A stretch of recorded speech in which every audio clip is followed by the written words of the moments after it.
Microphone's Yo. on. Okay.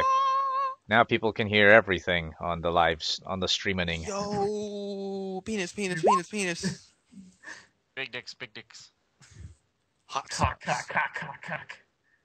Oh wait, are you guys listening to the ambiance music? Come on, guys. I Let's hope listen you to are. ambiance music. Don't be whips. Don't be gay. Don't be pussies. I'm gonna go listen to it right now. What are you for? Wait, Mags can watch the stream. She could. She should jump in there. She should. Let's just Someone link. .com/ you're Raxian, right? Yeah. Livestream.com/Raxian. Yeah. All right. I typed that. Oh yeah. It's cause you my Chingu. You know what's up. Chingu, I got you back. Yeah. Yeah. Alright, let's go and listen to World of Darkness campaign music, and then let's go listening to, in the streamu, we're going to listen to, first off, I need to remove one of these songs, because it's not as good as I want it to be. That's get in here. Mask it. There's some spoopy music. Spoopy. Spooky, scary skeletons. Actions. Remove videos from playlist. Good. This viewer will be removed. I didn't say no. Get back. I didn't say no, you bitch. Done. It's gone. It's gone. Forever. Never to come back. Let's go listen to Dark Drone's Suicidium. Suicidium? That's a nice one. That sounds pleasant. It is a very pleasant one. Oh, Ike, the monster that I have for you, I literally thought up last night. Oh no. Shit. It's a dick butt. Damn it. Sure, give the little girl a dick butt monster. Okay. Yeah, that's fucked up. Why would you say that? Nigga, that's wrong. It's swastically. Damn it, swastically. Swaggy. Swag, swag, swag, swag, swag. Alright. Now.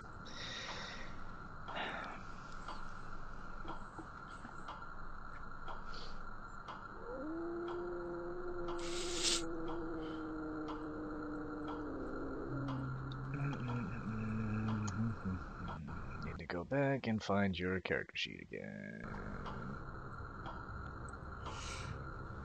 Alright, Ike, so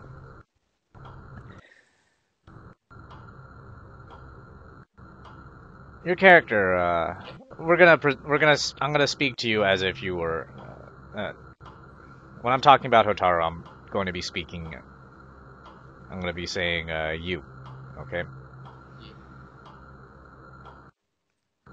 Alright.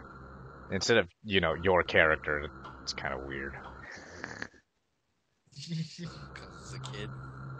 No, just like when I'm talking to someone, it brings people out of it if I keep saying your character, and they're like, oh yeah, my character. I want you guys to get into the roleplay, enjoy yourselves, and trying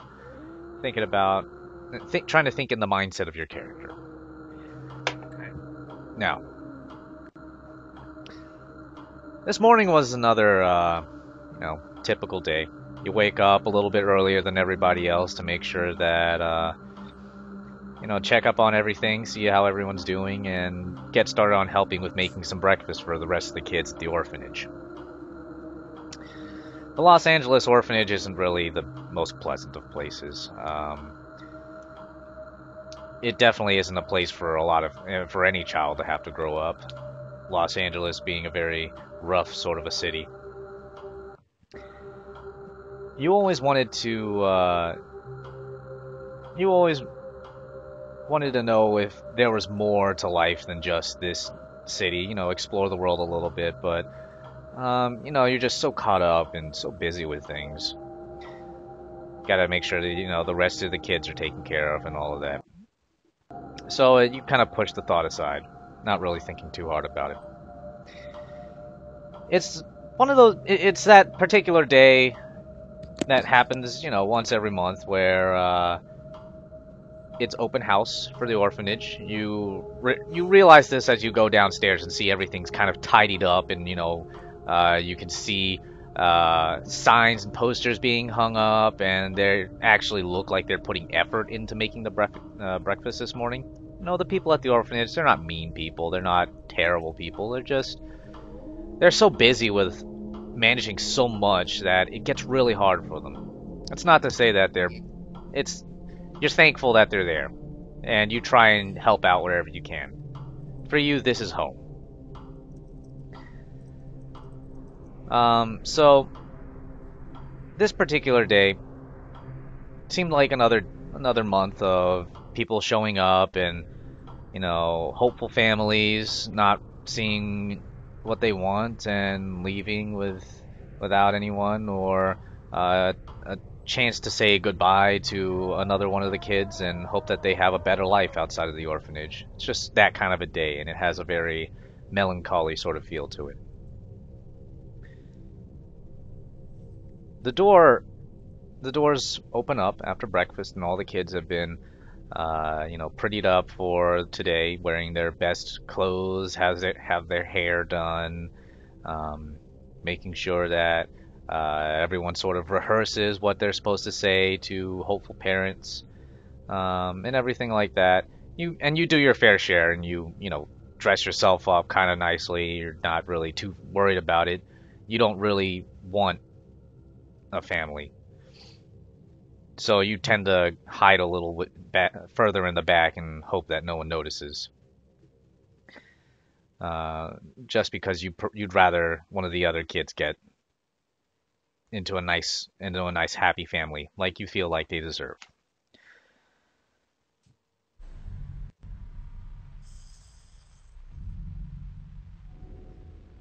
The door opens up, and it's the usual, nothing out of the ordinary.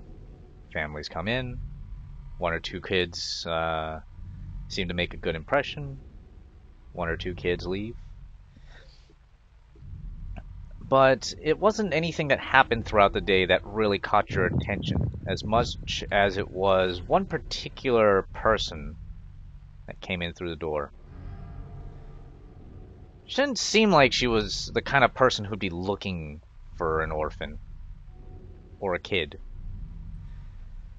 You couldn't see her face. The shadows hung very close to her eyes, but you recall looking at her, and you couldn't take your eyes off. There was something weird about how she moved, and it made you very afraid for the other children in the orphanage, so much that you decided to take your place a little bit ahead of everybody. She walked around, looked around at the kids with this really odd-looking smile, and finally she stops in front of you. She leans down, and for once you could see her eyes. It was very peculiar. Your mind felt like it was trying to hide something from you, something that you're not supposed to see. And your simple human mind was only trying to defend itself from something. And so, after that, all you remember is that she stopped and walked away and just left the orphanage. Hell, that bitch's problem. Come on. There's one thing you don't remember. You remember most everything else about her. She was dressed in very odd-looking clothes, and her baseball cap was of particular interest because of the strange symbol that was sitting atop the hat. And you remember more things about her except for her face. You only remember seeing her smile, that big grin that looked like it wanted something from you.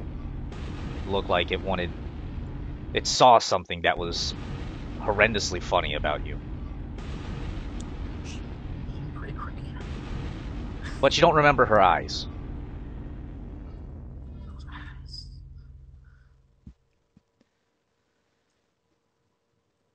That night, you'd help put the kids to sleep. You go out, check and see how the neighborhood's doing, and everything seems to be going pretty oddly well. For once, you don't have very much to do. What do you decide to do with your day now that it's kind of freed up and you actually have some pocket money in your wallet? The day's yours. What do you choose to do with it? Probably take a little walk. All right. Maybe through local park. All right. You walk over to the local park. Go ahead and make a perception check. Okay, Let's roll your wits and composure. Okay.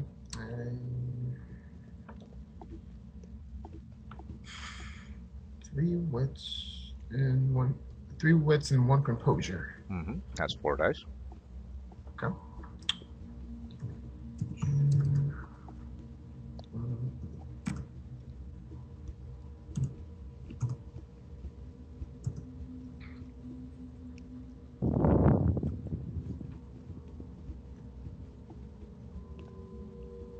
Okay.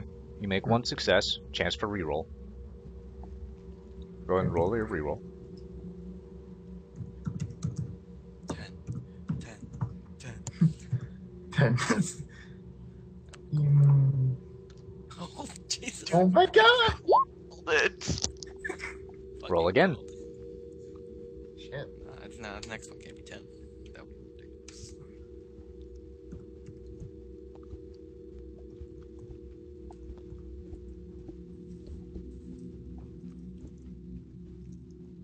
One. Okay.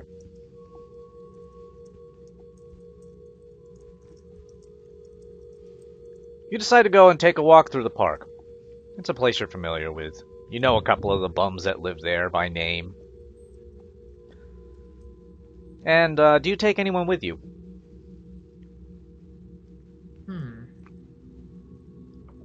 Any of the kids from the Usually a orphanage? loner type. Yeah, you're more of a loner Probably type. all safe. Yeah. You go wandering around. They're not asleep yet. It's almost dinner and everybody's already packed up and you just have some time to yourself. And you go out into the park. Decide to have some, you time.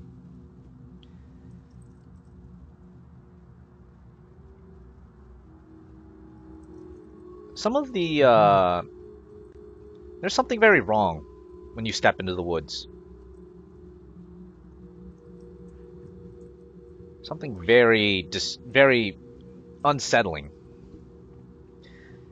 You're pretty sure it shouldn't be this dark out. Oh, shit. What's going on here? Does she say that? And for some reason, all of the trees almost look like corridors, tunnels, if you will. The way that they settle themselves over and the leaves falling it just feels like you're trapped and it's very claustrophobic almost. It's like things What get do you- much weird around here. What the hell?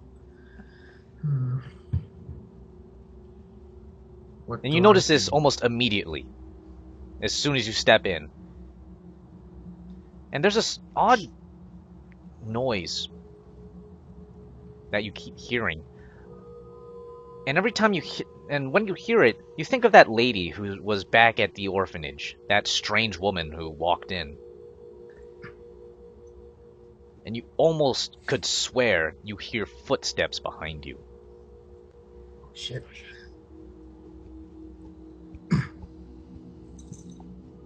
What do you choose to do?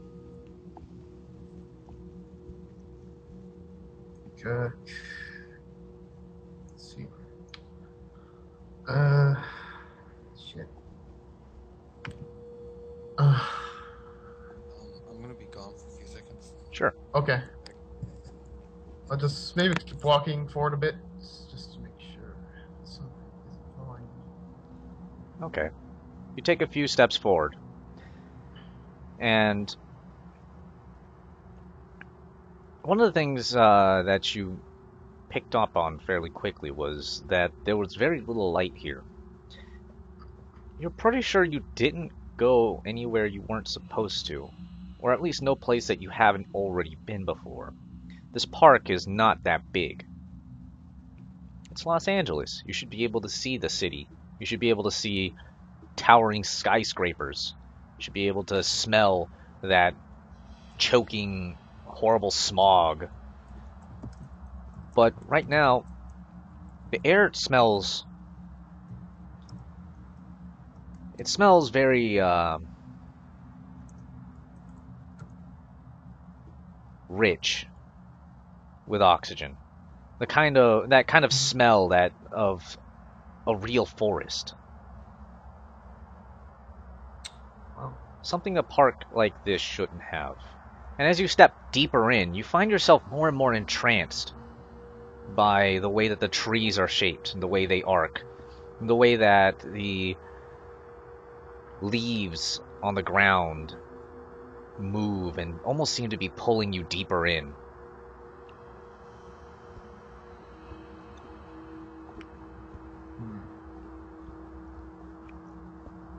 Go ahead and make another perception check. Okay. 4 dice.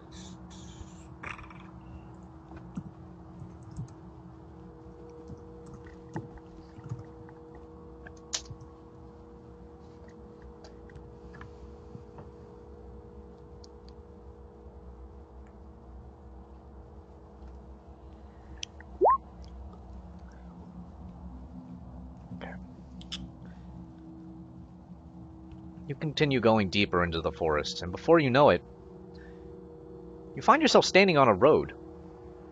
You don't know how long... You seem to have almost lost track of time. You have no idea where you are anymore. And it's almost like you snap out of it, and you look around frantically, trying to readjust yourself, understand what's going on. What time is it? What do you choose to do? Probably try to head back. Head back home. You turn around, Okay, fine. and you find yourself looking almost... When you look out, this forest has never been big enough to where you couldn't see cities or hear cars. And it's not late. It shouldn't be that late at night. You can't see the sky. The trees are so thickly overgrown. You look around, and you can't even see any sign of any lights, any other people. You can't see buildings. Hmm. Do you have a cell phone? I think she would. Make sure. Yeah, she probably would have a cell phone. You take out your cell phone or check your watch. Probably both. Particularly because when you look at your watch, your little digital watch, it seems to be stuck at 6:45. Oh. You wait and stare, waiting for it to start up again.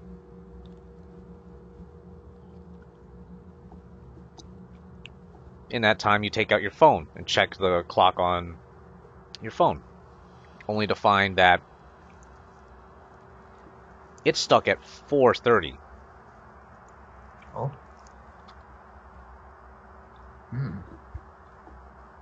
It's the difference in time between the clock and the cell phone. What the fuck's going on? Make another perception check. Okay.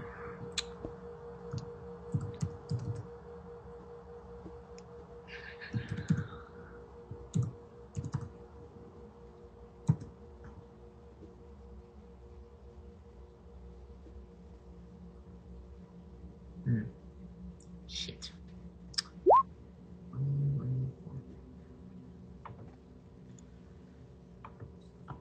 You're completely dumbfounded for a good long amount of time. You have no idea how long you sat staring, waiting for something to happen, but nothing happens. You look around, and you could swear you could still hear footsteps. Somewhere behind you, always behind you. You turn around as quickly as you can and you don't see anyone. You just see this fog lying low to the ground, rolling over your feet.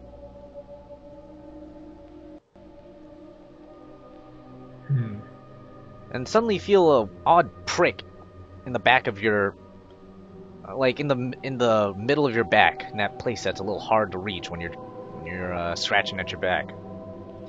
God, When you reach back, there to try and figure out what's going on, except you begin to notice something very strange. As you reach back there, you feel something poking at the front of your chest. And you look down to find a enormous thorn. A thorn the size of a sword has punched through your back and through your chest.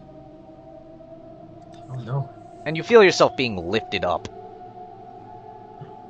You're not quite sure why you're still alive at this point. You panic, you're gasping, trying to get it out. And when you frantically look around, trying to look for someone to help, look for anything, you just see that strange woman. She just is on the ground looking at you as you go higher and higher into the trees. And you feel yourself being grabbed onto by something. It's a very odd-looking creature. It's too dark to really tell, but it has too many legs. You don't know why. You're still busy trying to figure out why you're still alive with the fact that you had a giant thorn in your chest. And you feel yourself being spun around very quickly. You can't move for some reason. The way that the thorn entered you obviously has completely debilitated you, leaving you frozen, only aware.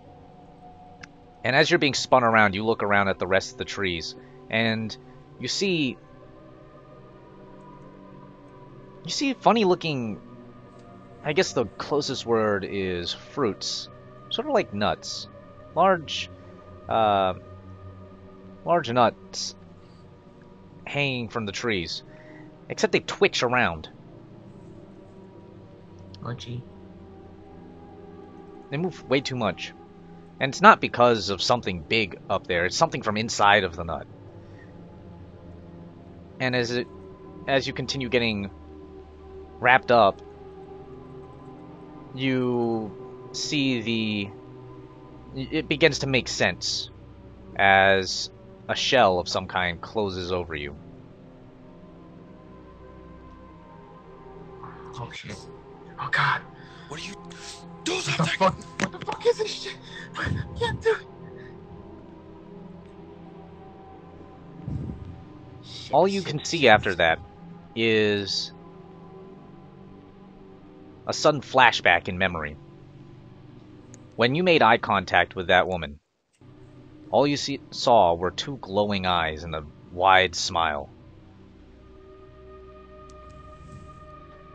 And you remember that she said something to you. And eventually you stopped struggling so much in an effort to try and hear what she said. Mostly because, well, you're not going anywhere anytime soon, you figured.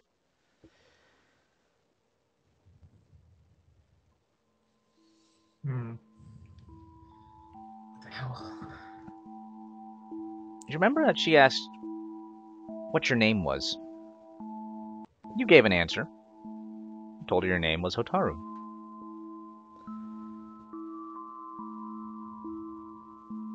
But it was the question that she asked after, which perhaps confused you the most. Because she laughed when you said Hotaru.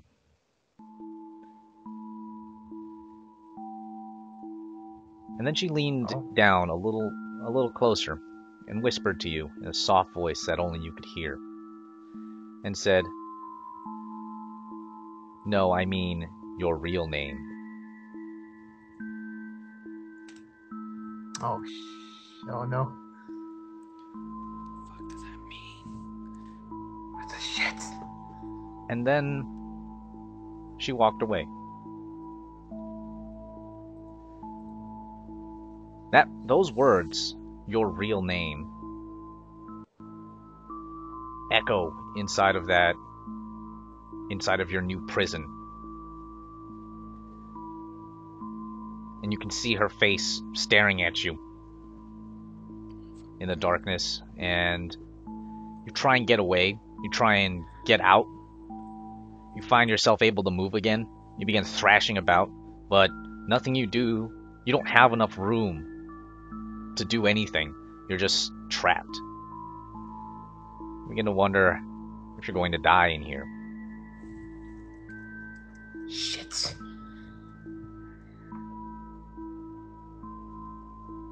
Dying in this shitty forest. These shitty thorns. Interact. I do something. Do something. And then you snap up, awake, sitting in your bed. Oh.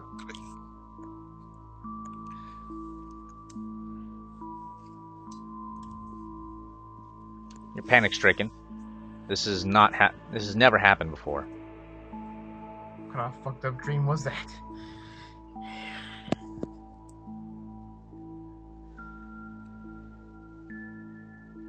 My real name? What the fuck does she mean by that?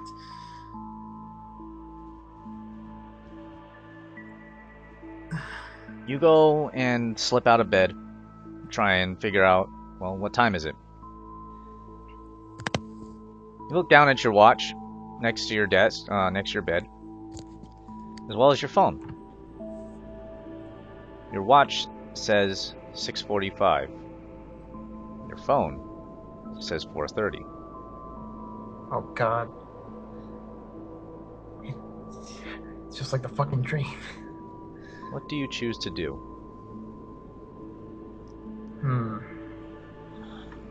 Well, I guess go downstairs, see what's going on. Crawl out of bed, go downstairs, and you open the door that leads out into the living room, into the main playing area. When you open the door, you open it and find yourself staring at the forest again. God damn it. And you look up as you hear rattling and see all those large, odd-looking fruits rattling above you. Those aren't fruits. Except What kind of fucked up fruits are these? they're accompanied by another sound, one that hits you right to your very soul, and you realize that it's the rest of the kids in the orphanage. Oh no. Oh. Oh no! They're the kids! Robitussin DM Max now comes in a new. What do you choose to do? No. Nothing provides more powerful cough relief. Robitussin, don't suffer the consequences. Shit.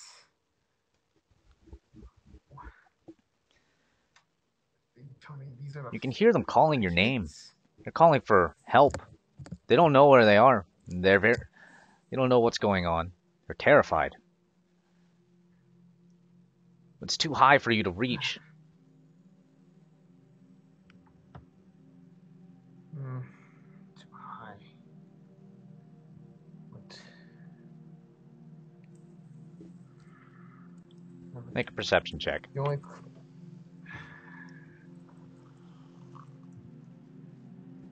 Okay.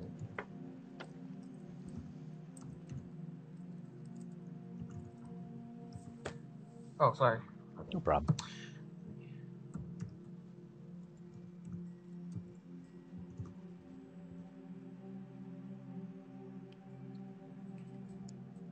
Perception check 8, 7.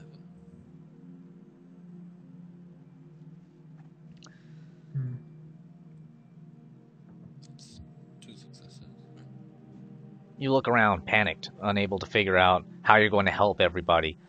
There's just too many of them hanging up there, and there's just too much going on. And you look ahead and see that same smile. It's now something that's infuriating you. Goddamn bitch. You just see It's her her fault. standing at the other end of the road. She's just standing there, hands in her pocket, almost like she's just waiting for you, expectantly.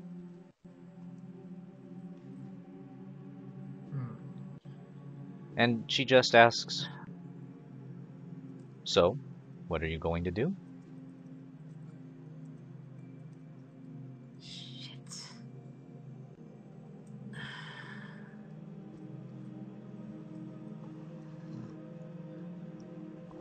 I don't know. I can't reach the trees, and then you're there, and the only clue you gave me was about my real name, but I don't know what you're talking about. Real name. You're pretty sure you thought that to yourself. You were only thinking in your head, but it's almost like she heard it. The way that she reacts. She just laughs when you mention the real name. And she just says, "I need you to stop thinking about frivolous things for a moment." And you hear the world go silent.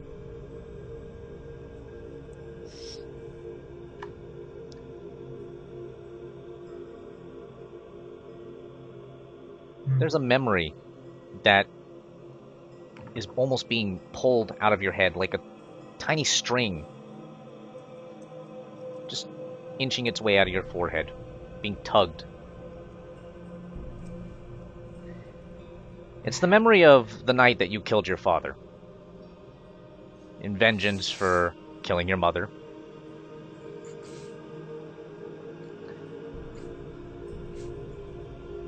There's a certain part of your memory that was blocked out.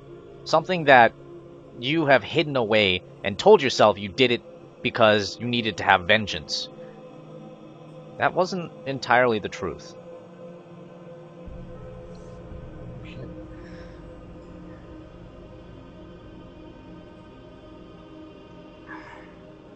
It still confuses you. Your real name is Hotaru. But there was something else. She's not interested in what your given name is. She's interested in something else. A title, almost. That night when your father stumbled into the house, you're definitely sure it wasn't really your father. And you keep calling him a monster, not because of his actions, but because of what he legitimately was. You watched your father grow fangs. Long, enormous fangs. And you watched as he sunk his teeth into your mother's neck and drank all of her blood. No!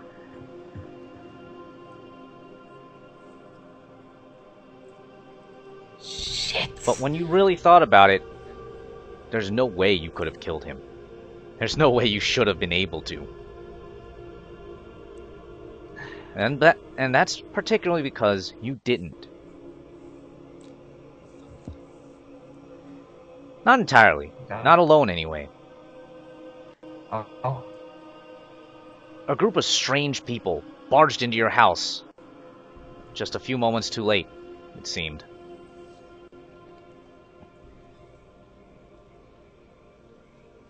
They look like Yakuza. All dressed in suits, some of them scoring tattoos, and this one particularly another odd lady, but she had longer hair. And one of her eyes was a teal sort of a color. Her right eye. Oh.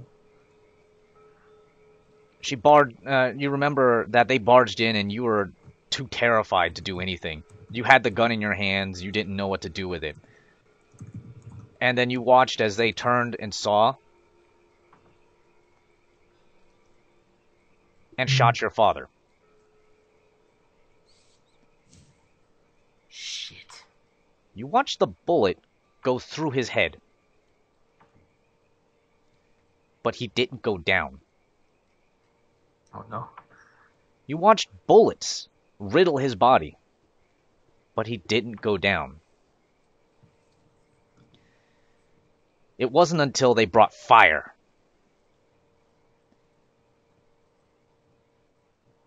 This loud roar of flame coming from a shotgun that nailed him in the chest. He fell down. This thing that once was your father, shrieking. And you remember the woman giving you her gun. Then you remembered. Now you know what this strange woman with the glowing eyes is looking for. You remember that the lady patted you on the head and called you a hunter. Oh. Or she wasn't talking directly to you. She was speaking in Japanese. But what she said was, this one will become a hunter. Not because she chose it, though.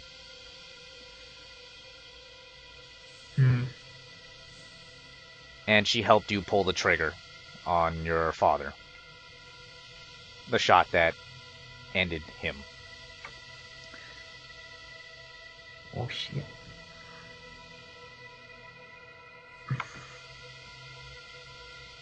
God damn.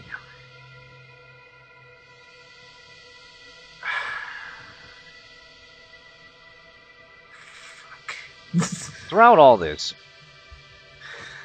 you remember seeing this forest, but it's a vague memory now. You don't really remember the details of it. You just remember that there was an odd woman with a strange symbol on her hat, but this memory of your past has been awoken.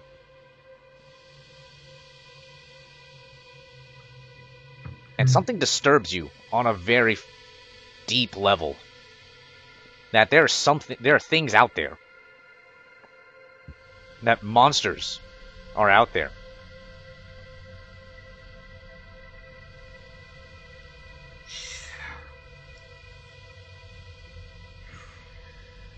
God damn it. And you find yourself back in bed again.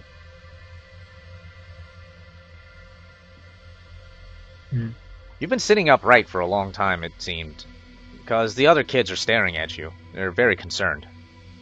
They said you've been staring ahead like that for the last 5 or 6 hours. My God. Blankly staring ahead. What the hell?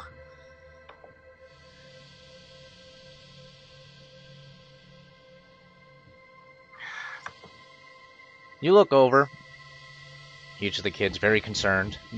The parent, adults have come in and they tried to get your attention, wake you, move you, but every single time they took you somewhere, you resisted. Often violently, they say. And you immediately walked back to your bed, sat down, and kept staring ahead. Damn. When you look around, you see the clock on the far wall. It's 6:46. It's about fucking time.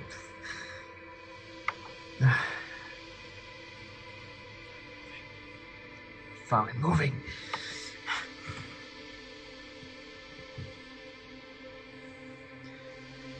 A bigger concern was the group of people that walked in to the orphanage around this time. almost Damn it. minutes before you had, you know, woken up and came to.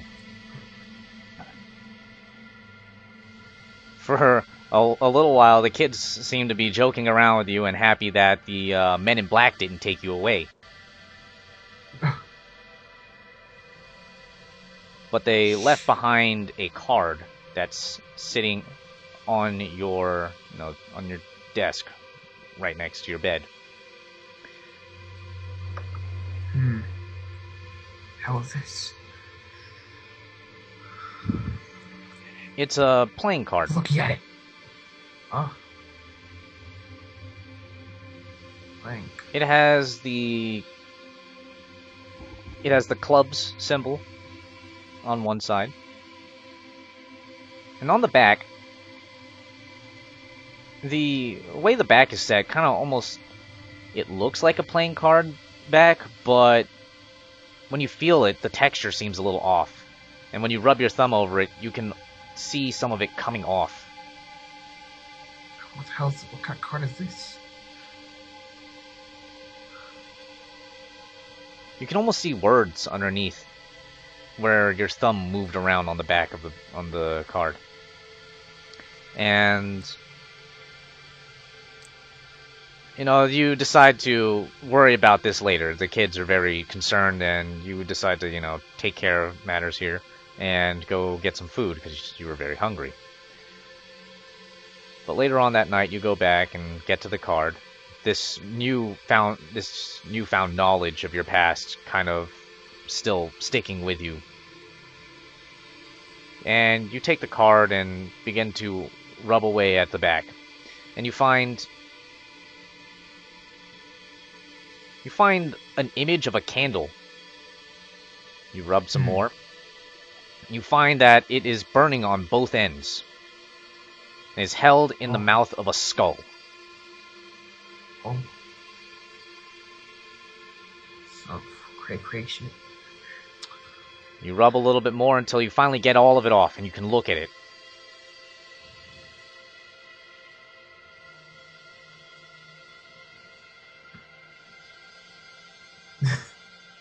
What you see is an address.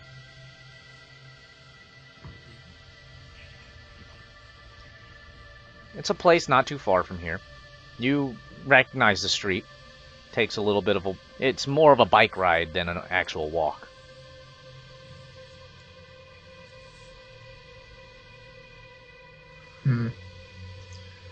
Break it my bike.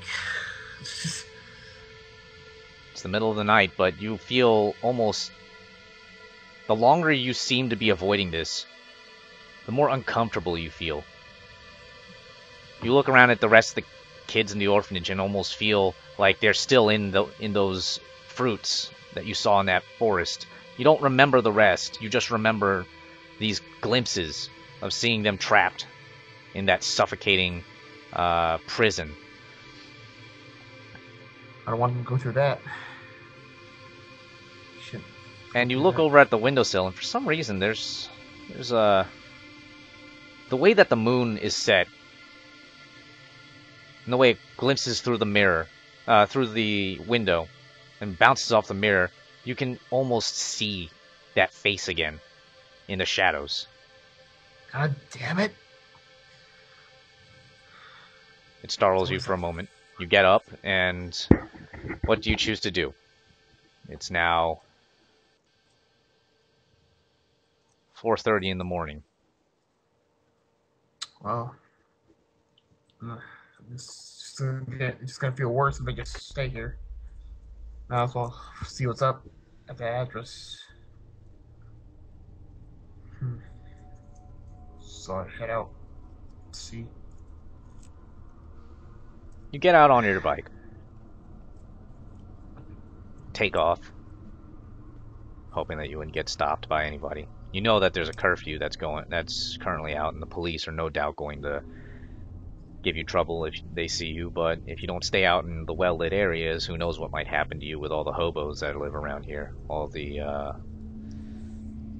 unsavory types that live out. Kick all their asses. You're pretty confident that you could. but you know it's not smart. Yeah.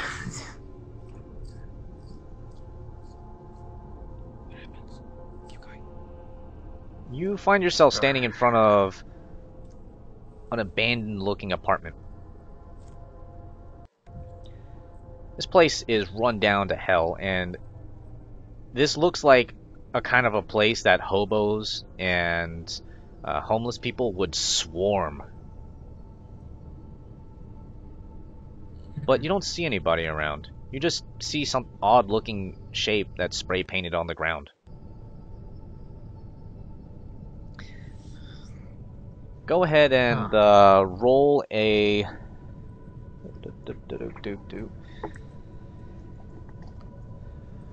I need you to go ahead and get ready for a roll that's going to involve your intelligence. Oh. Go ahead and roll your occult and intelligence. Okay.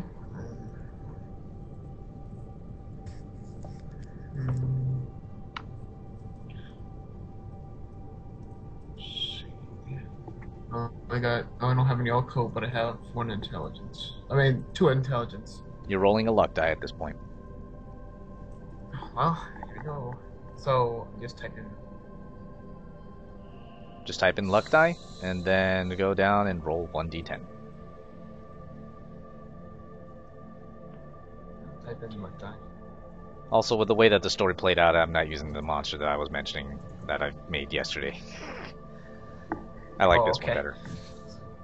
So I just type in luck die, say that it is luck die. Yeah, just let me know that it's a luck dice in some way, and then roll 1d10. Okay.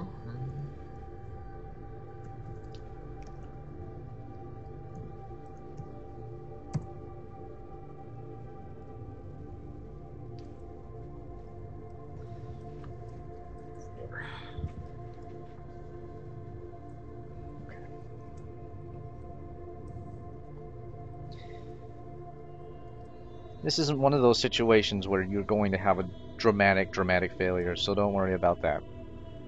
Okay. You look at it, and you can't make it out for the life of you, but there's something about it that really seems strange. Go ahead and roll your wits plus investigation. Wits plus investigation. Well, I got 3 wits. No investigation, so. Another luck dice. Oh.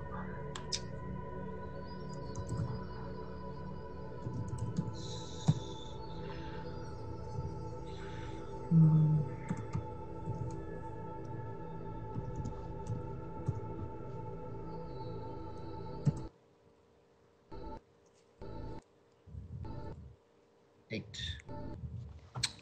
Yeah. Nice. The symbol makes more sense to you the longer you stare at it, and you realize that it's on the back of the card. It's one of the weird shapes that's mixed in on the back. At first it doesn't make much sense, but you realize that they're kind of similar. And right next to it, it says... It's a symbol that says... here, let me go and look, because there's a couple of other words that are on there. Okay.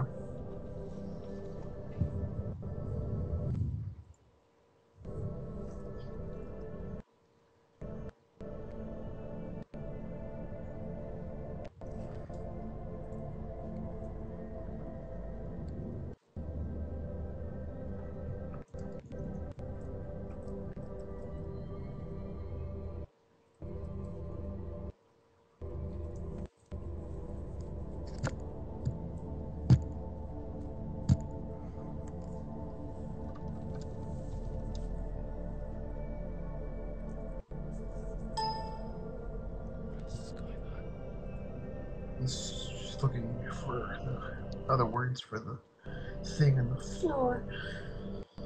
This, the symbol, whatever. I'll just put it into my stash and then I'll give it to you. Okay.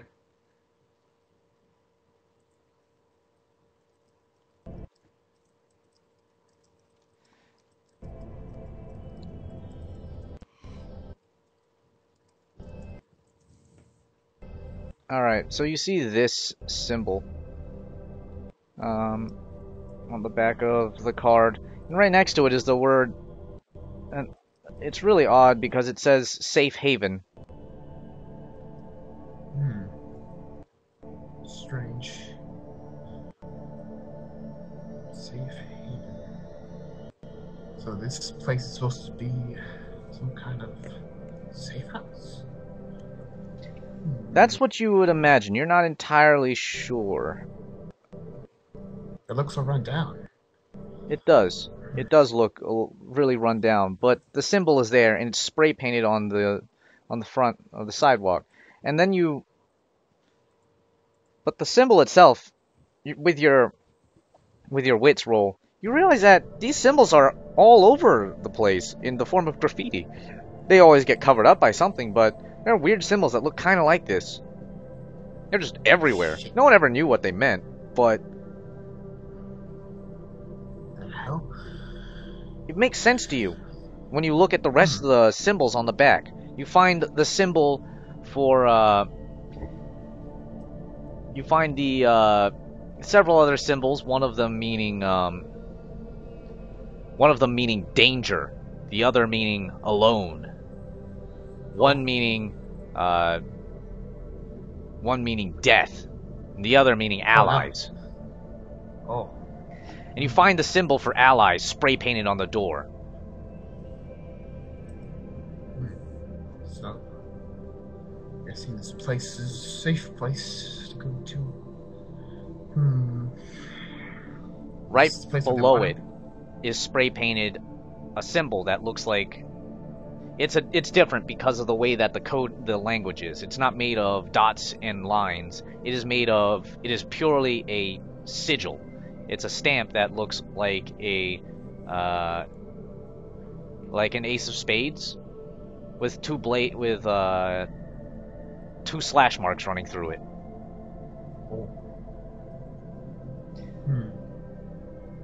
What do you choose to do? Guess nothing else to do but open the door and get inside. See You what's try up. and open the door and find that it's locked. Damn it.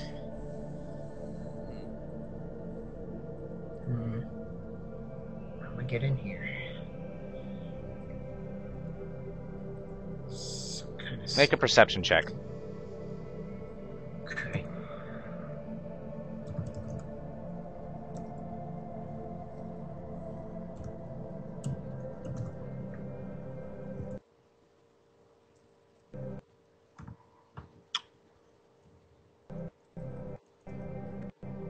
Oh, Oh, nice. excellent. Good roll again.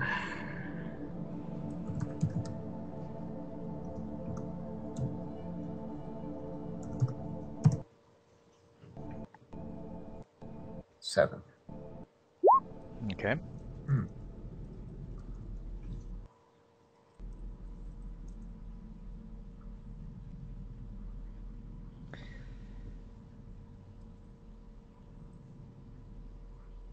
You notice that there's a mail slot on this door. Kind of where you can slide something in. Oh, they can slide the card in there. Well, better put that in there. You slide the card inside of the mail slot. You wait for several moments. After a while, you're now starting to wonder how you're going to get your card back, because it seems important. Then you hear the sound of someone opening the door. Oh, shit. And what you find is it took so long because they were disarming several shotguns that were primed and readied at the door. Oh, God. You're gonna kill me.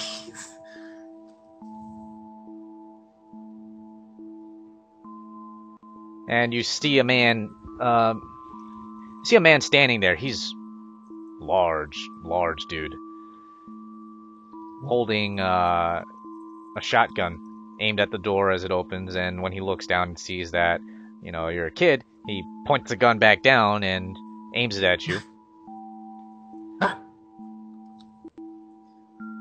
The hell? He takes a moment to realize that, you know, you're not an enemy. And he waits to... It looks like he's waiting for you to do something. And... Let's see.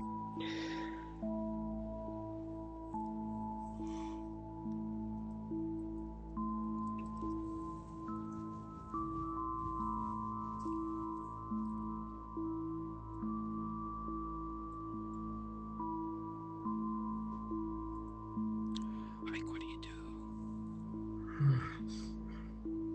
No. You remember on the back of the symbol... You remember on the back of the card, you saw him... Actually, after several moments, he continues to stare at you and looks down at the card on the ground, and then he puts the gun away.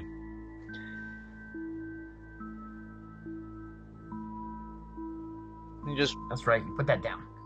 picks up the card and hands it back over to you and walks you inside. It's about time. You get led into a room, a living room of some sort, and the place inside is sparsely furnished. It doesn't have much in the way of, I mean, it's kind of run down and ragged, but it's livable. This place is lit by several, you know, cheap lamps and everything. But it's what's lying around all over the place that is more interesting to you. You see papers, notebooks everywhere. Some of them are on the floor, pictures, photos, and all of them are... None of them make any sense to you at first. But you get led past this room, and you are taken upstairs. This is only a 3-story apartment. You go upstairs and find several rooms, long hallways. One of them is wide open, but one of the doors is, you know, not on the hinges. But the strange thing is that it's bricked up. Oh. He walks you past this room. He doesn't seem to be much of the talking type. Silent type, eh?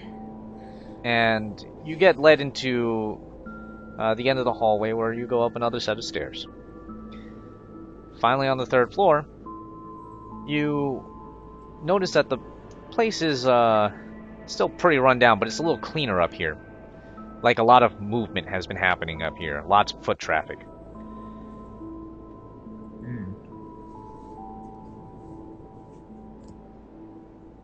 He walks over to a door, opens it up, leads you inside of this rather plain room. There's a bed, small desk.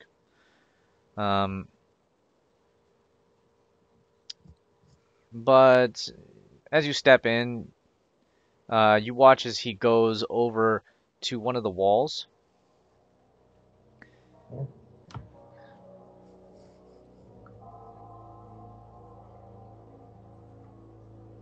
And he does something to the wall. You're not quite sure what it is. You were still kind of just looking around, but he opens the wall up to reveal a hidden passage that you didn't see at all. There was no way you would have been able to see it with the way it was covered up,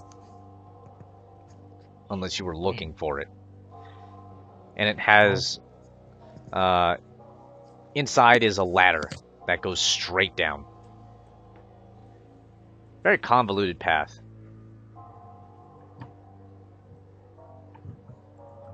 But you go down and you find yourself in a basement. There's a thick smell of cigar smoke. Some kind of acrid smell of someone smoking a cigar in here.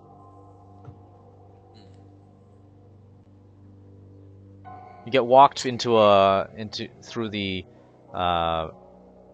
get walked around And you realize that there's only one way out of this place, and that's through that ladder that you just came down. And you step into a room, door opens up, and it's a completely different place. You walk in and see what looks like a raided armory. This place is loaded with weapons. Shotgun shells lie all over the place, guns rack the walls, and you see a woman who, when your memories start kicking back in again. You look over and see a woman with one blue eye, like one bright blue eye. You can see it before she pushes her sunglasses back up over her eyes. She turns and looks at you.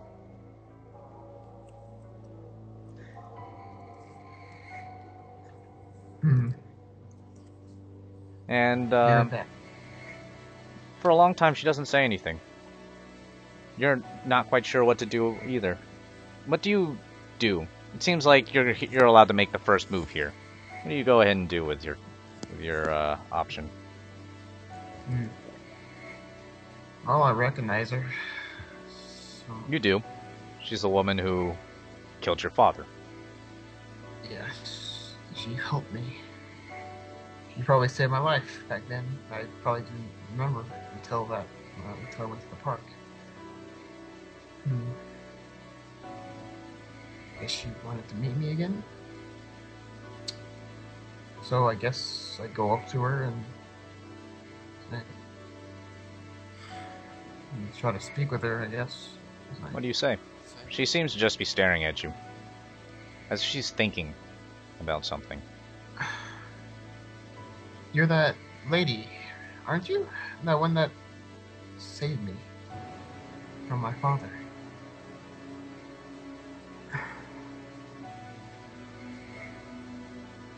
She asks a question in Japanese. It's been a very long time since you've heard Japanese. You don't speak the language very well. But from what you can understand, she asked you if she asked you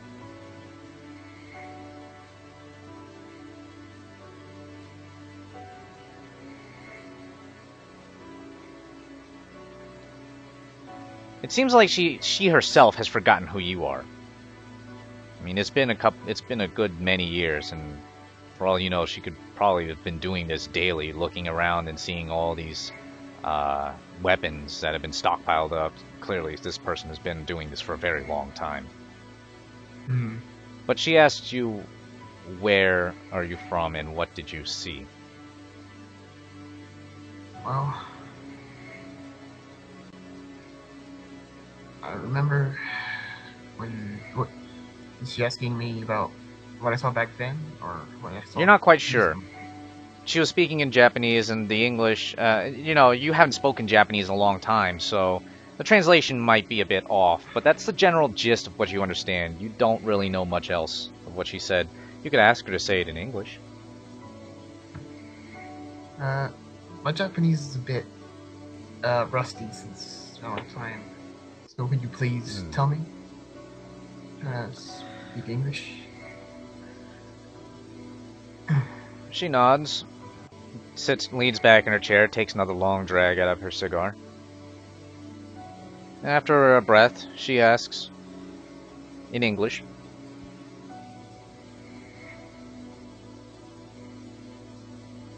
what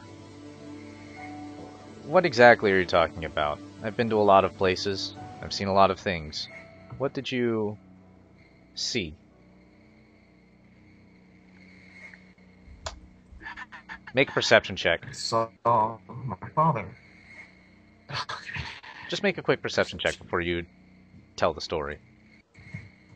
Okay.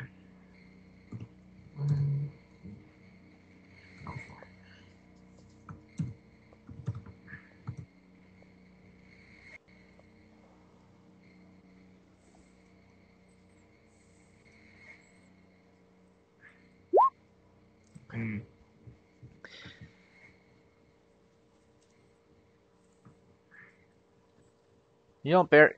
I'm gonna give this one to you only for the sake of the story, but You don't really notice at all that as she's talking to you, she's putting her gun back together.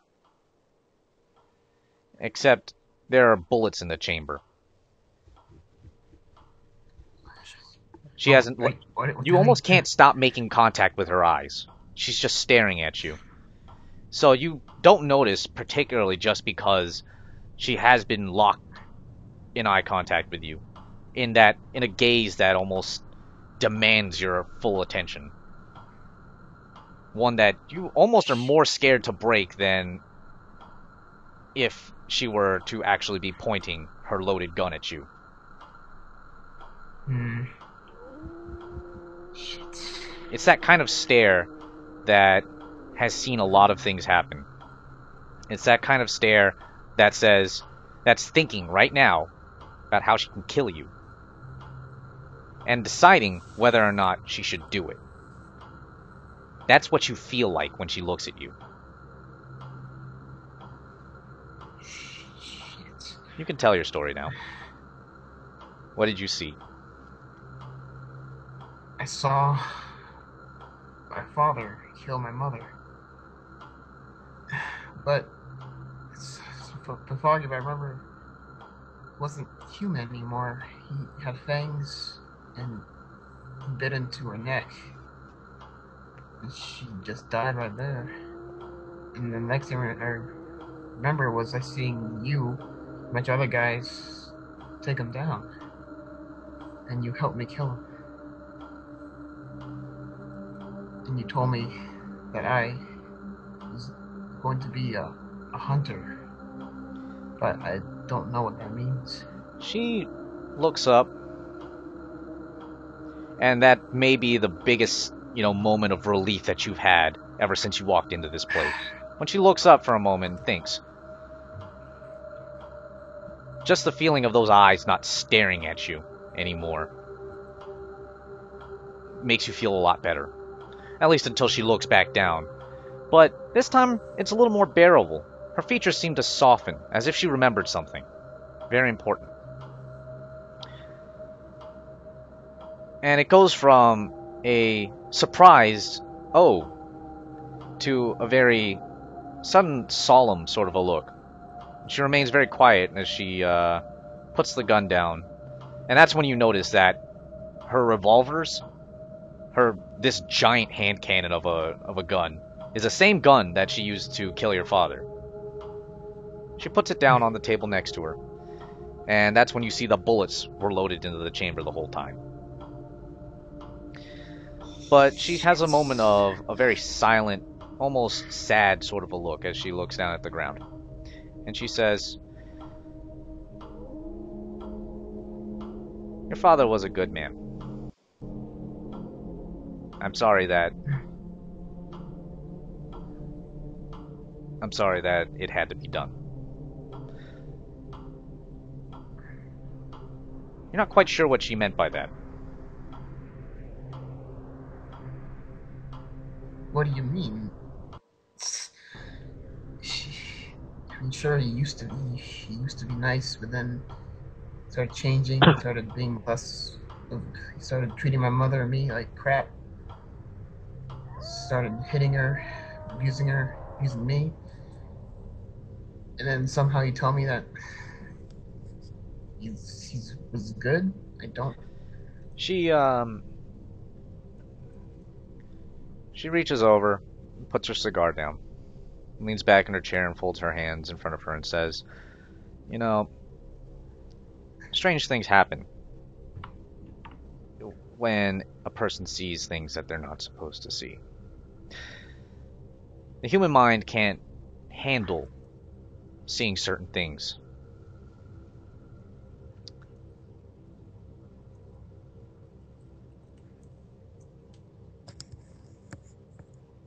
Your father was always a good man.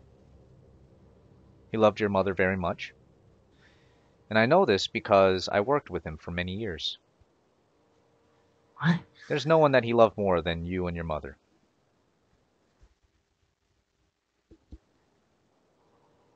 One night, we ran into a pack of we ran into a pack of leeches. And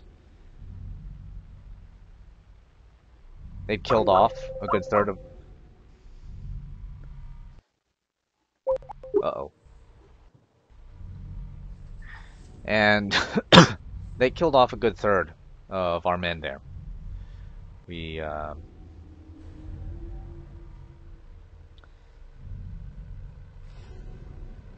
didn't know how to handle them at the time. So when your father came back, we were overjoyed. Very happy to see him again, that he was alive and well. We didn't realize that he had been turned.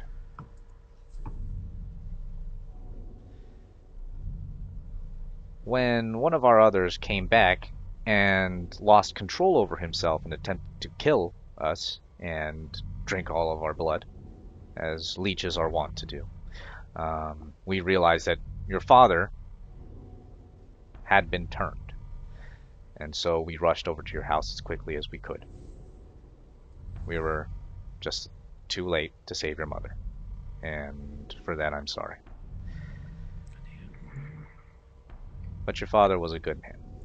There was no one he loved more in the world than both of you.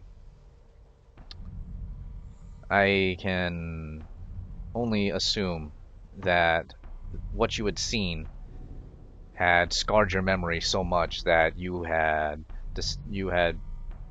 played it up a little bit to be more logical, things that your mind could understand and relate to, remembering things like your father being perhaps abusive and horrible in trade for what the truth really is, and that your father was turned into a monster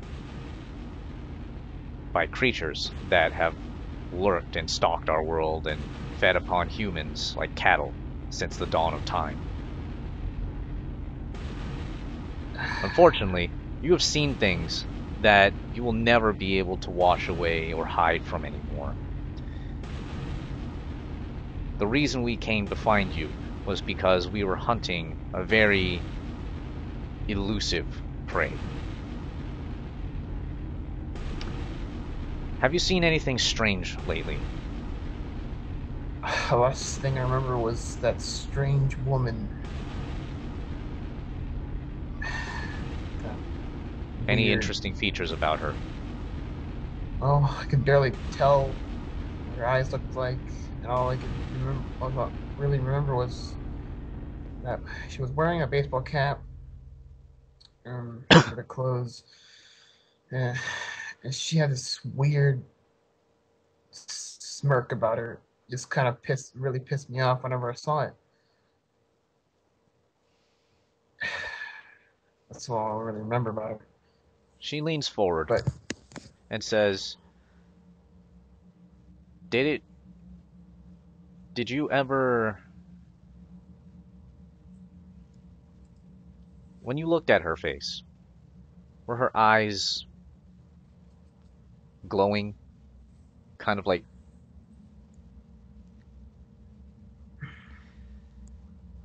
Kind of like,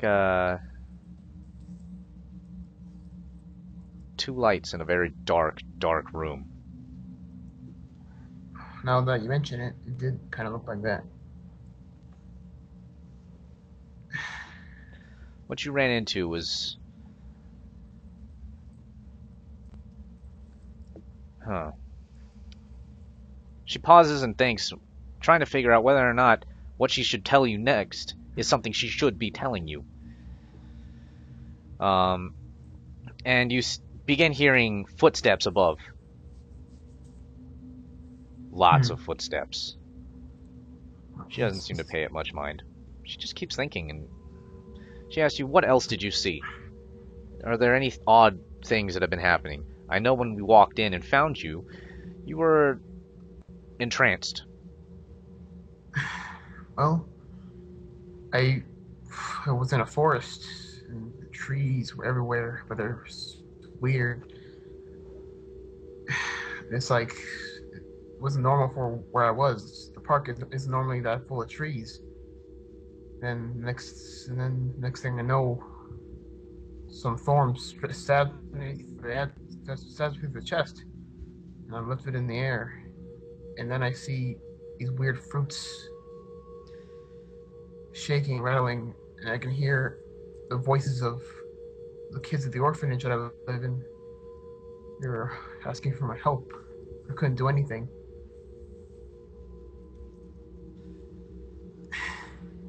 You're so busy talking with her that you don't realize the room is slowly being filled up by more of these men and various men and women who are wearing these suits. The same sort of suits. But each of them has an odd pin. Like, you don't really pay much attention to it, but you notice small things on her own clothing. She has a small pin that has that same symbol, that sigil that's on the front door, that has the ace of spades with 2 slashes through it. But if you looked around, you would notice that everybody else in the room had various suits to different cards with a number, sometimes a number attached to it, sometimes just the symbol itself. But they all seem to be kind of walking in, and they seem to be going about business, talking, chattering, and and passing around notes and pictures and everything behind you. And you try not to pay too much attention to it, mostly because she's looking at you again. And she says, "You were just involved in something that is very concerning. The first being that you are at an orphanage. One that we had placed you in.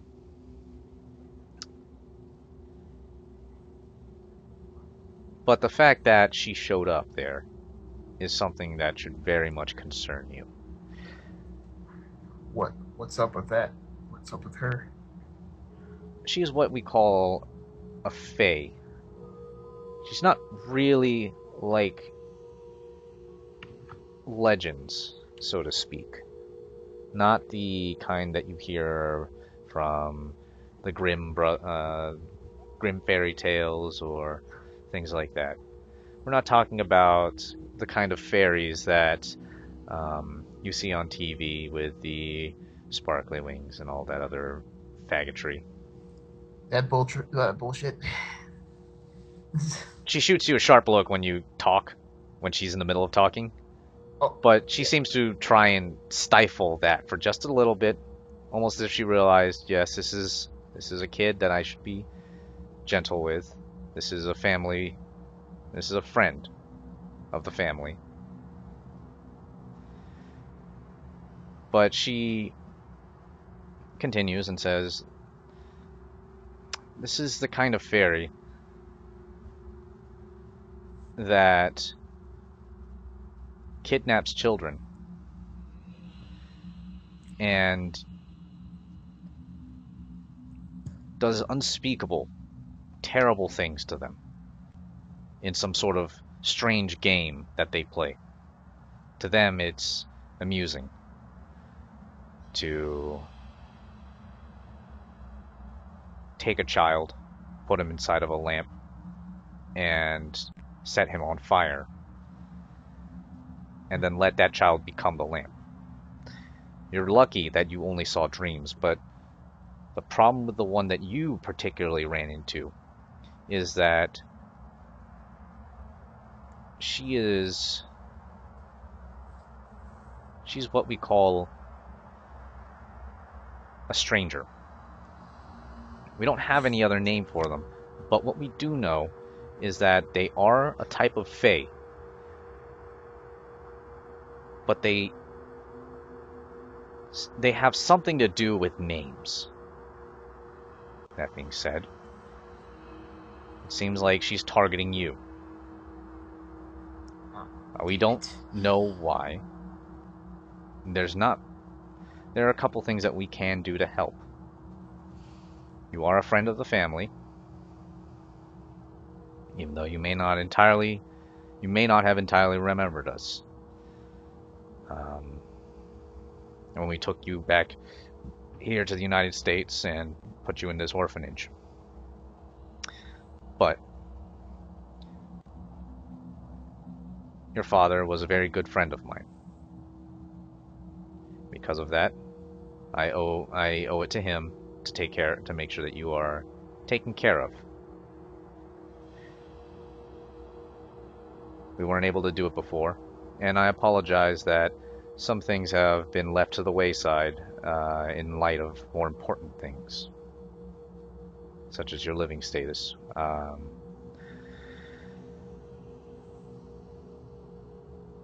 know this is going to be a little bit difficult for you, seeing how all the children at the orphanage very much cared for you. But what I'm going to ask you to do is you can't go back to that orphanage anymore.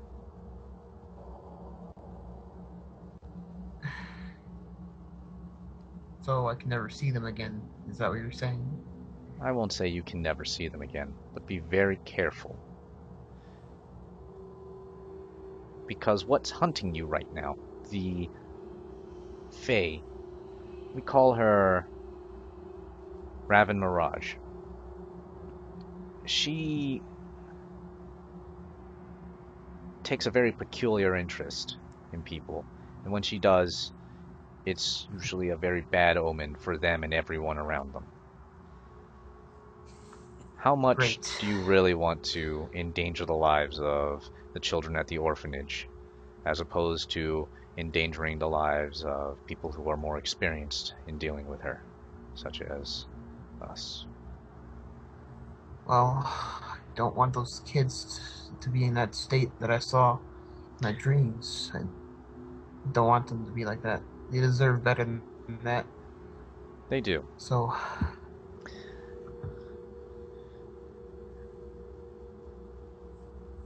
This place belongs to us. This building. It's a safe house. You can stay here as long as you like. We're going to be leaving soon. There are several other cases that we need to take care of around town before we go back to our own location. Sadly, we can't take you with us, but we can impart something far more valuable. That's knowledge in how to deal with the things that we found ourselves dealing with.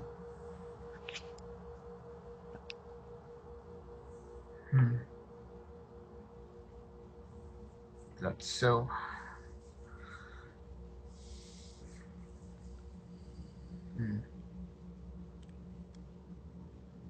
And the reason why... Huh? I think I'm gonna go to sleep. Alright, Devo. Sorry it took so long. Okay. It's See okay. ya, Devo. See ya. Will there be another session this Of week? course, there will be Or- plenty of other sessions. I'll be running these all week. I'm just trying to get into the flow of things. Unfortunately, Ike is the testing subject. I'm kind of testing a couple of things with him. I think I see how it works. Alright. I'll see you later, Devo. Have a good night, man. See Bye, ya. guys. Yeah. Night. Alright. So, she says the reason why we can't take you with us, as much as I would like to actually have you alongside us, is because of who has interest in you. She's far too dangerous, and while I may have just said that it would be better to risk our own lives dealing with her, she is an extremely dangerous subject. The more people that are around and able to see, the more dangerous she becomes. And so, it'd be good for you to stay here, lay low for a bit. We don't think that she knows how to track people. So stay inside for at least a couple of weeks before she gets bored and moves on to find someone else to torment. It's fine. I'm used to being alone anyway. You won't be alone for long.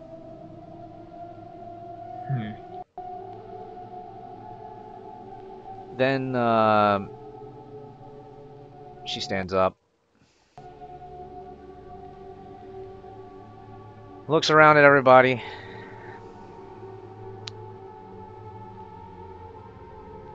and she makes a small motion of her hand, waving them off. And you see several of them begin rushing outside and carrying heavy crates and everything. You watch as they take the guns away and everything. They're packing up. And she says, I'll leave behind one person to help take care of you, as well as to help anyone else who comes here. Oh, yeah? Just remember that you should never open the door unless you see a card come inside. Right. The second rule. I think you remember upstairs there being a wall that is bricked up. A door that was entirely bricked over. Do not enter that room. Do not sleep next to that room. Alrighty.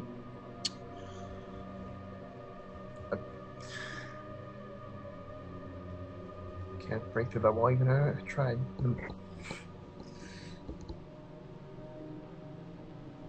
And lastly, don't open the windows.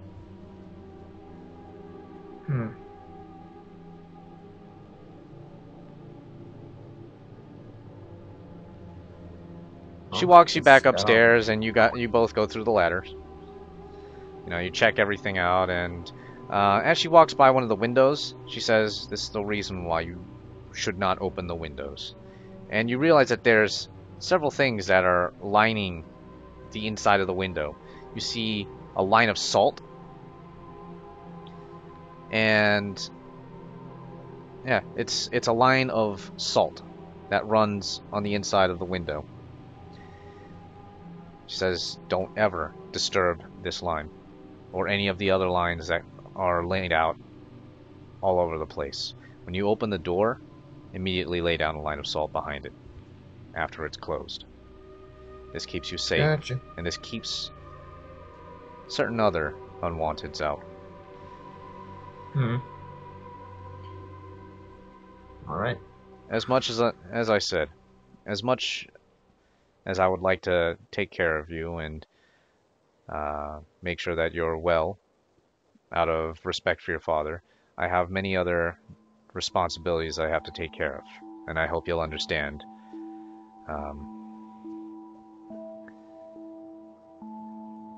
That's when. It's fine. What's your character's last name? Kimura. She actually calls you by your last name. She says, I hope you'll understand, Kimura, and we'll hopefully meet again one day. But for now, this safe house is your new home, as well as your prison. Not quite sure what she means by that. Not quite yet. But she leaves, gets into a car, and takes off. You notice a couple other people still are, you know, hanging out behind, and one of them, you know, as she promised, one of them is staying behind. Who that is, I'll deal with another time. But for now, that's where your story stops. Alright. Every night, Q. when you go to sleep, your character can hear leaves rustling.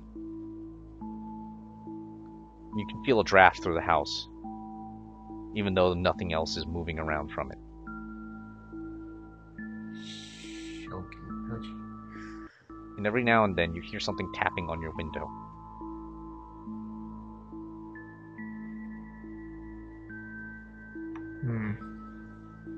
Goddamn.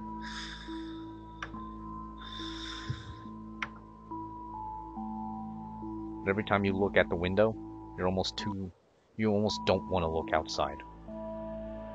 After everything that you've just experienced, you don't know what the world is anymore. The world was simple. It used to be just You wake up every day, play with the kids, and go get into fights and help protect the nerds. But now things are different. And there's a deep, painful sadness inside that reminds you that until you know more about this new world and its new rules, you only endanger the lives of the children back at the orphanage. Damn it.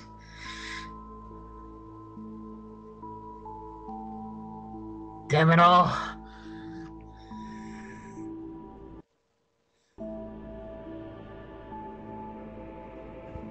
Also, as you walk through the house, because there's not much else for you to do these days, you wake up and it doesn't even matter what time you wake up anymore. You get food, there's clean water, but going outside seems more terrifying than it should.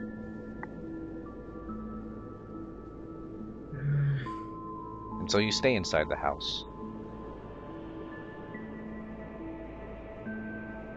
Occasionally the person that was left behind to take care of you invites you to come along, and it's probably the only time you feel really comfortable with going outside for those rare glimpses. But everything is now painted with a new sense of what could that person really be. Shit. About around 3 a.m. every single night. And you know this because every now you tend to go to sleep very late now, just because you've lost all sense of time.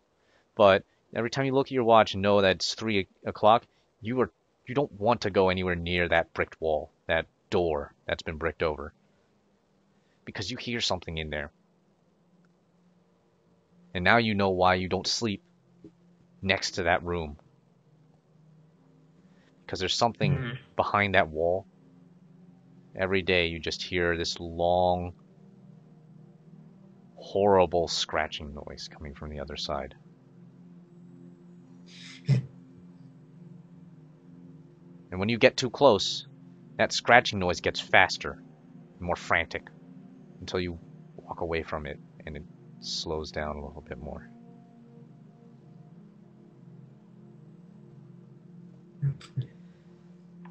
So you know about around 3 o'clock, because it lasts a good half hour before it feels like it's done. Around 3:33 is when it stops. But you know that between 3 and 3:33, you avoid that place.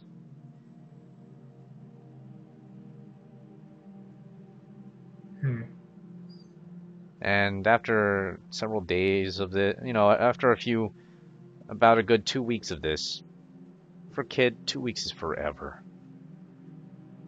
Bored as hell.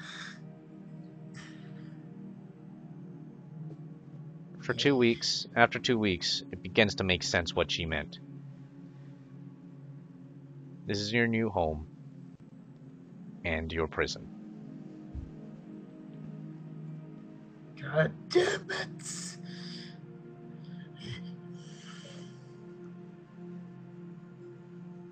And whenever you go to sleep, like I said, you hear that rustling noise.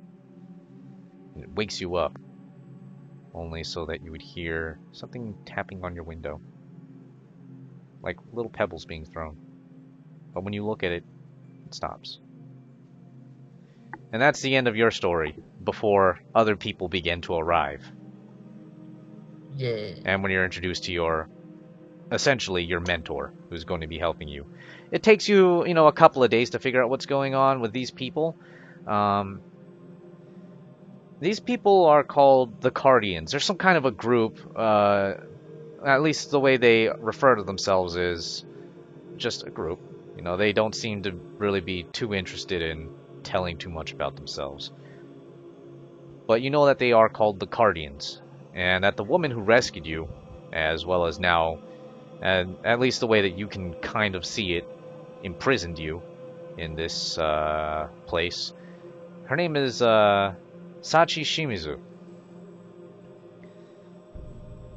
No one really knows too much more about her other than that, except that when it was mentioned, it made sense. She doesn't look a day older than 22.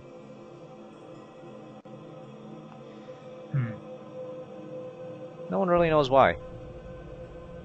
She can't have been. There's no way, at least for her age, she could have been in her teens when she found and rescued you. Strange. What the hell's going on here? And you also learn a couple of the codes. I mean, that's all you spend your days doing now, is going through the newspaper clippings and reading and learning what is going on. And you begin to understand, like, every single time you read more, you can't stop learning. You kind of wish you would stop, though. But the things that exist in the world and the sightings, it gets more and more terrifying every single time you read about it. You learn that werewolves are actually a real thing. Vampires, that's what your dad was. You learn a couple of their words of jargon, one of them being leeches. When she said leech, she meant a vampire. Oh. You learn about hauntings, ghosts. Like, you only know about the sightings of them, and you begin seeing how, actually, every single time you disturb any of the papers in there, it pisses off the guy who's taking care of you. Like, he lets you read it, he's fine with that, but he really asks that you don't move it. And so, you know, you out of respect, you don't move them. You walk around carefully, trying not to step on anything, and read over them. But over the course of the next few days, you begin to realize why that is the case. And that's because this entire room is actually a map of Los Angeles. Oh, shit. And each of the papers is a location of a sighting that has happened. And you see dots being connected through pieces of yarn and little thumbtacks all over the place. This place literally looks like a madhouse with how much is going on in here. But you begin to realize just how much shit is going around. And when you look at your little orphanage on the map, right around it, at least 3 supernatural occurrences have happened in the past 5 years. God.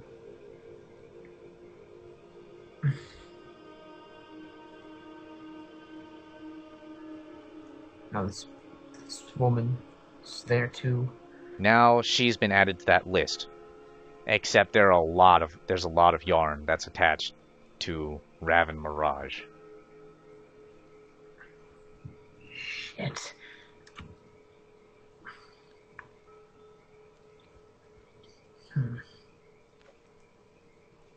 And probably the worst part of it is, every time you take a look at the picture of her, the picture itself doesn't have her eyes showing. The shadows are too dark, but your mind can see them, and you could swear she's actually looking at you right now. So you avoid looking at pictures of her.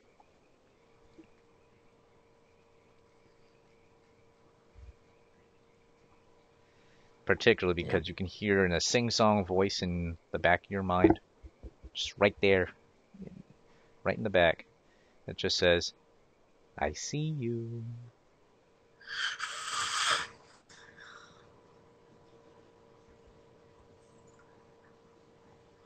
We're gonna kill that bitch. God damn it. Alright, that's the end of your story until next time. And, Yeah. I know that took a lot longer than I expected, but that's just because I had to get back into the flow of things again. It's Right. kinda, hopefully that was enjoyable for you and gave you a good sample of fun. what World of Darkness kind of is about.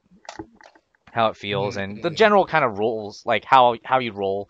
Like, the way that this game plays is so fucking easy. In case you couldn't tell. Most of it is storytelling, and I walk you through a lot of it, and when I need rolls, I ask you for them. As far as combat, we'll get into that a little bit later. I might run someone else through that tutorial, but as far as combat goes, it's pretty much the same thing. I'll tell you everything you need to know right at the beginning. I'll tell you when to roll initiatives, I'll tell you what you need to subtract from your dice for their defense and things like that, and how much damage you do. So we'll go into that a little bit later, but it's just as simple. This is kind of just to get you familiar with how the system sort of works. And hopefully it's easy for you to understand. Yeah, I get it. It's pretty easy to get used to. I think you guys also know why my actual, my team, the guys that I run all the time, why they fucking hate Raven. She's fucking scary as fuck. They hate the shit out of her. Every time she shows up, they get so mad about it. Like, god damn it. Oh yeah, that's pretty much it. They just go, God damn it, it's her again.